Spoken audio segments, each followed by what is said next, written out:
हमारी संस्कृति में हमने सुना है कि ऐसे बहुत से उपाय हैं जिनसे घर में मौजूद चीज़ों से इम्यूनिटी को बढ़ाया जा सकता है।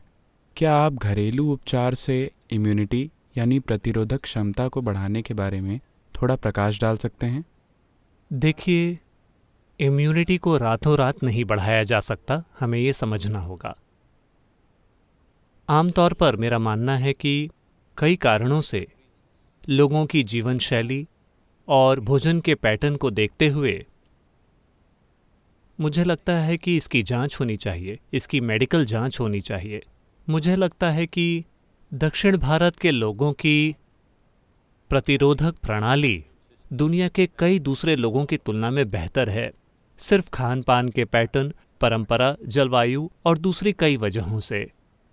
आपको ये समझना होगा कि उष्णकटिबंधीय जलवायु में और जगहों की तुलना में कहीं अधिक जीव रूप पाए जाते हैं, जिसमें सूक्ष्म जीव भी शामिल हैं। उनकी संख्या और विविधता बहुत बहुत ज़्यादा है। तो इस धरती पर रहने भर से ही सिस्टम और अधिक लचीला हो जाता है, क्योंकि हम हर समय इन चीज़ों के संपर्क में रहते हैं। ये एक पहलू है। एक और चीज़ है भोजन, एक और चीज़ है जीवन शैली।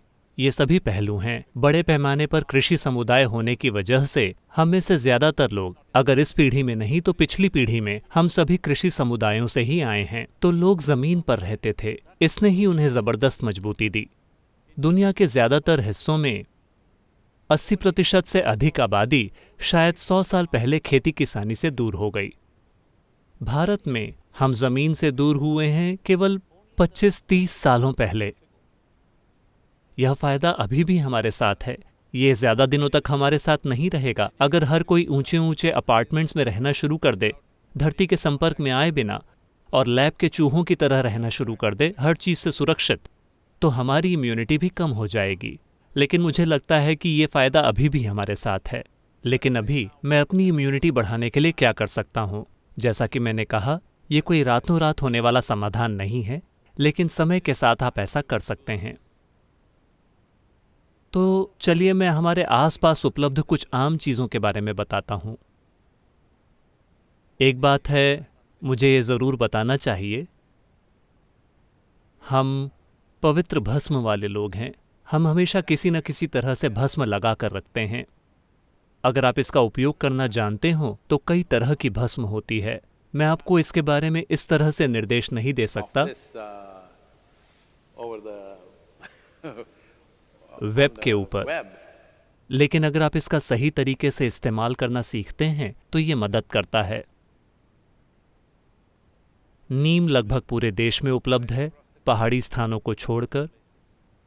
रोज नीम की पत्तियों को खाना। हल्दी तो वैसे भी मौजूद है। आजकल लोग नैनो हल्दी बना रहे हैं, जिसे हमारा शरीर आम हल्दी की तुलना में ज़्यादा आसानी से सोख लेता है। ये भी आपके इम्यून सिस्टम को काफ़ी बेहतर बनाती है। अगर आप आंवले को, जिसे गूसबेरी या नल्लीकाई भी कहते हैं, अगर आप इसे रात भर शहद में भिगोकर रखते हैं, साथ में कुछ टूटी हुई काली मिर्च या ग्रीन पेपर, मैं उन लोगों के लिए कह रहा हूं जो दूसरे देशों से हैं। ग्रीन पेपर से मेरा मतलब हरी मिर्च नहीं है, कहने का मतलब है कच्ची काली मिर्च, जिसे आपने दुनिया के ज़्यादातर हिस्सों में नहीं देखा होगा। यहाँ ये हमारे लिए बहुत आम है। तो इसे शहद में भिगोएं और हर दिन 3 चम्मच, दिन में 3 बार इसका सेवन करें। ये सभी चीज़ें सबसे अच्छी तरह तब काम करती हैं जब आप खाली पेट होते हैं, तो सुबह सबसे पहले आप इसका सेवन करें। अगर आप ये चीज़ें करते हैं तो आप अपने इम्यून सिस्टम में काफ़ी बढ़ोतरी देख सकते हैं। मैं कहूँगा कि 4 से 8 हफ्तों में आप देख सकते हैं कि आपका इम्यून सिस्टम काफ़ी बेहतर हो गया है। ऐसे योगाभ्यास हैं जिन्हें सिखाना कठिन है, लेकिन अभी सिर्फ एक मंत्र का जाप और ईशा क्रिया करना, इससे भी आपका इम्यून सिस्टम बेहतर होगा। ये बात साफ होनी चाहिए कि ये कोरोना वायरस का इलाज नहीं है, ना ही ये इसकी रोकथाम है। मैंने अपना जाप किया तो मैं जाकर लापरवाही करूँगा, ये उस तरह काम नहीं करने वाला। ये ऐसी चीज़ें हैं जिससे आप एक अरसे के लिए करते हैं और अपने सिस्टम को मजबूत करते हैं कि जो अगला वायरस आएगा आप शायद उससे निपटने के लिए एक बेहतर स्थिति में होंगे। यानी अगर आप जिंदा हों तो हाँ, इसे हल्के में ना लें, इसे हल्के में ना लें। फिलहाल ये हम में से हर एक के लिए एक चुनौती है कि हम इस समय के दौरान जिंदा रहें। इसका यही मतलब है। ये मत सोचिए कि ये कोई दूर की चीज़ है जो चीन या इटली के लोगों के साथ होती है। अभी अगर हम बने रहें, अगर आप इन 6 से 8 महीनों के दौरान जिंदा रहें, तो इसका मतलब है कि हमने इसे जिम्मेदारी के साथ निभाया है। अगर हम में से हर कोई जिंदा रहता है, तो इसका मतलब है कि हम वाकई अच्छे हैं। हम जागरूकता और जिम्मेदारी के साथ जीते हैं। इसका यही मतलब है। दुर्भाग्य से आज सरकार को सेना का प्रयोग करके इसे ज़बरदस्ती लागू करना पड़ रहा है, क्योंकि बहुत से लोगों को एहसास नहीं हो रहा है कि ये ज़रूरी है। और वो सोचते हैं, उन्हें लगता है कि ये काल्पनिक है।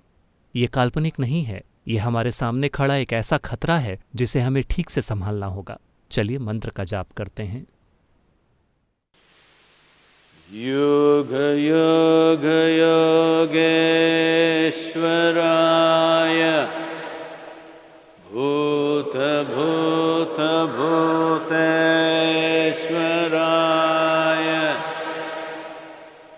काल काल कालेश्वराय शिव शिव सर्वेश्वराय शंभो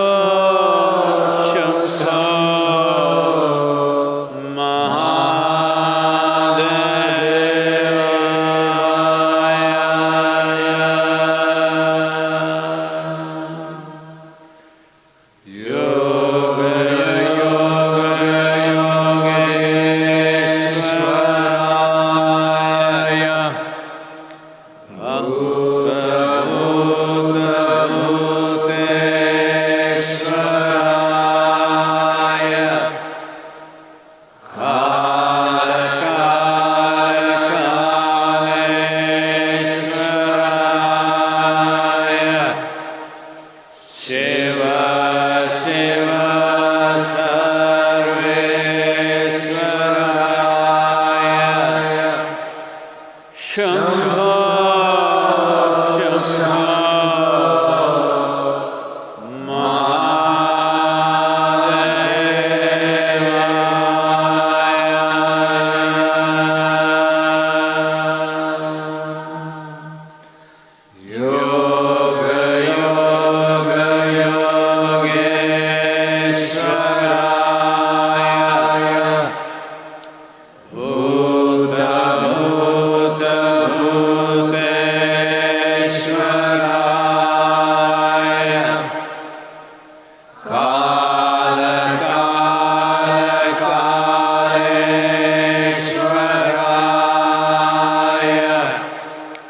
Shiva Shiva